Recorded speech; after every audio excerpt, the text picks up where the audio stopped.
안녕하세요. 안전한 투자로 편안한 노후 준비 중경투 TV입니다. 네, 2월 14일 발렌타인데이입니다. 2월 미국 인플레이션율 발표 직전이기도 하고요. 미국 인플레이션율 밤 10시 30분 발표가 됩니다. 인플레이션율 발표된 즉시 중경투 어떻게 대응해야 되는지 빠르게 공지를 드리고요. 인플레이션 발표 전 비트코인 22,600달러, 21,300달러까지 내려갔다가 21,000달러는 지켜주는 모습입니다. 이더리움 마이너스 1%, 1,480달러, 리플 에이다, 도지도 하락했지만 폴리곤하고 바이낸스 코인 하락이 크게 나오고 있고요. 알트코인들 추가적으로 하락으로 오는데 중경투 계속해서 언급드리는 샌드박스 보면 피보나치 0.5구간까지 거의 다 내려왔습니다. 인플레이션율 어떻게 나온지에 따라서 샌드박스 하락폭이 달라질 수는 있겠지만 시총 1조 2조의 코인들 하락세가 최근에는 지속이 되고 있습니다. 샌드박스 3829구간까지는 조정이 무난하게 날 수 있다 생각해 두시는 게 필요하죠. 미국 인플레이션율 발표 직전에 나스닥은 플러스 1.6%로 상승했고 미국 거시경제는 큰 문제는 없습니다. 하지만 코인은 SEC 미국 증거거래위원회 코인 스테이킹 전방위 제재하고 이번에는 바이낸스까지 BUSD 스테이블 코인 리스크가 언급이 되면서 전체적인 코인 투심이 약화가 되고 있고요. 바이낸스 코인 마이너스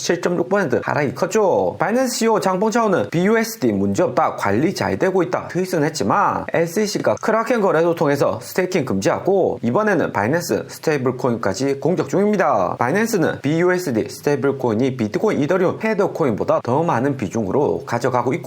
테더 USDT하고 달러의 1대1로 연동이 된 스테이블 코인으로 같은 종류입니다. 하지만 차이점은 자산을 운용하는 회사가 다른 거고요. 2020년부터 코인 시장 전체적인 규모 상승에 따라서 스테이블 코인 투자도 증가하면서 바이낸스도 BUSD에 투자를 했죠. 바이낸스 스테이블 코인 SEC가 저격을 하고 있는데 BUSD 무너지면 바이낸스도 붕괴된다 볼 수 있습니다. 바이낸스 무너진다는 것은 비트코인 대폭락이 나올 수 있는데 거기까지는 아닐 듯 하고요. SEC에서 바이낸스의 BUSD 자금 운용을 얼마나 투명하게 하고 있는지 공개를 하라고 압박하는 듯 합니다. 장봉차오는 이전 미국 SEC 공격 잘 방어했던 것처럼 이번에도 컨트롤 나쁘지 않은 듯 하고요. 바이낸스 미국 비중 크지는 않고 미국 영내에 있는 기업도 아니라서 SEC가 직접적으로 제재하기는 쉽지 않습니다. 비트코인 2만 달러 아래서 매수 못한 기관들 코인 시장 흔들기 한다 정도로 생각이 들고요. 코인 가격 내려올 때 공포 뉴스 버티려서 투자자들 멘탈까지 무너뜨리는 거죠. 대신에 비트코인은 잘 버티고 있는데 알트코인은 매도량이 많습니다. 특히 폴리곤 보면 진한 빨간색으로 하락폭이 마이너스 5% 이상 크고요. 하락 못한 코인들 위주로 하락세가 빠르게 나오고 있습니다. 미국 인플레이션율 발표 직전에 뉴욕 소비자 기대 인플레이션율 지표도 하루 전 발표가 되었고요. 1년 이후 5% 정도로 미국 인플레이션율 유지할 것으로 시장이 예상을 하고 있습니다. 3년 이후에는 2.7%, 5년 이후에는 2.5%까지 미국 인플레이션율 자연스럽게 내려올 것이라고 설문조사가 나왔고요. 미국 증시 플러스 1.6% 상승한 데는 기대 인플레이션율 긍정적으로 나온 것이 작용을 했다 볼 수 있습니다. 그리고 1월 14일 미국 인플레이션율 시장 예상치는 6.2%이고요. 전월 6.5%보다 낮게 나올 것으로 시장이 예상을 하고 있습니다. 6.2%,